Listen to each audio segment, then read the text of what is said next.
रोई पर ही ज़्यादा। हेलो गाइस, तो आज मैं जा रही हूँ अपने हॉस्टल वापस, जो कि है पंजाब में। घर से दूर जाने वाली फीलिंग तो किसी को भी अच्छा नहीं लगता, लेकिन कुछ पाने के लिए कुछ सेक्रीफाइस तो करना ही पड़ेगा। और जाते वक्त मेरे भाई ने बड़ा ही प्यारा कार्ड मुझे पकड़ाया और मेरी बहन तो रोई पड़ी। धीरे धीरे करके सारे रो पड़े, क्योंकि मैं हुई इतनी प्यारी, सारे मुझे मिस करेंगे। मेरे भाई नहीं रो रहा था, लेकिन मैंने उसे बोल बोल के रुलाया। और बात रही मेरी, मैं तो घर की बड़ी बेटी हूँ, तो ऑफकोर्स मुझे स्ट्रॉन्ग रहना पड़ेगा, इसलिए मैं नहीं रोई। अगर आपको ऐसा लगता है तो गलत लगता है, क्योंकि मैं सबके सामने रोई, सबको रुला के और मैं खुद रो के को बाय बाय बोल के निकल पड़ी अपने चेक इन के लिए। फिर टिकट्स कलेक्ट करने के बाद मैं निकल पड़ी अपनी गेट की तरफ, और यहाँ पे मुझे पता लगता है कि मेरी फ़्लाइट हो गई है 15 मिनट्स लेट। और बहुत वेट करने के बाद बोर्डिंग स्टार्ट हो गई। मैंने बोर्ड करने के बाद बहुत टाइम वेट किया, क्योंकि फ़्लाइट यहाँ पे भी लेट हो गया था। तो अपनी ओवर थिंकिंग को समय देते हुए मैंने सोचा कि अगर फ़्लाइट क्रैश हो गया तो मैं किस तरफ जाऊँ या फिर मैं कैसे बचूँगी।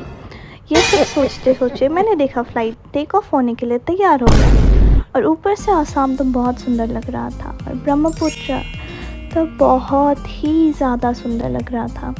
फिर 3 आवर्स वेट करने के बाद मैं लैंड कर गई दिल्ली, और लैंड करते ही मैं दौड़ने लगी टर्मिनल 2 की तरफ, क्योंकि मुझे नेक्स्ट फ़्लाइट कैच करनी थी अमृतसर के लिए। और इंडिगो वालों की मेहरबानी से फ़्लाइट हो गई थी 30 मिनट्स लेट, तो वहाँ पे मैं ऑलरेडी लेट थी। ऊपर से इन लोगों ने उतार दिया था बहुत दूर। फिर मैं जब बाहर निकली, पता चलता है टर्मिनल 2 ले जाने वाली बस आज अवेलेबल नहीं। तो गाइस, मैं तो घूम गई हूँ, क्योंकि पहले जहाँ मैं उतरती थी ये वो जगह बिल्कुल नहीं है। तो मैं बहुत कॉन्फिडेंट थी कि मैं निकाल लूँगी। अब मैं इतनी एक्सपीरियंस तो हूँ नहीं, अब सीधा सीधा जा रही हूँ। पता नहीं, मुझे लगा बस आएगी, बस लेके जाएगी, लेकिन अभी तो मुझे कुछ पता ही नहीं चल रहा, और टाइम भी नहीं है ज़्यादा।